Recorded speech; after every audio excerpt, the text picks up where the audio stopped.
নমস্কাৰ, মোৰ গুৰুত্ব ফাগুনাগাঁও SH3 পৰিচয় বা ইন্ট্ৰডাকশ্যন। শক্তি মানে কাম কৰিবলৈ সক্ষমতা। ই আমাৰ দৈনন্দিন জীৱনত সকলোবোৰ কামৰ বাবে প্ৰয়োজন। ঘৰ, বিদ্যালয়, উদ্যোগ, গাড়ী চালনা ইত্যাদি। শক্তিৰ উৎস দুটা প্ৰকাৰত ভাগ কৰিব পৰা যায়: ৰিনিউৱেবল আৰু নন ৰিনিউৱেবল।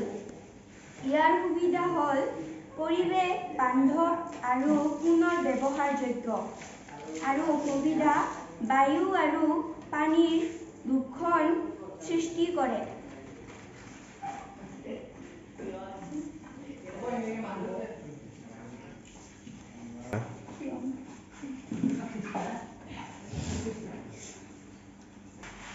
উপসংহাৰ: আমাৰ ভৱিষ্যত নিৰ্ভৰ কৰে পৰিষ্কাৰ আৰু স্থায়ী শক্তিৰ ওপৰত।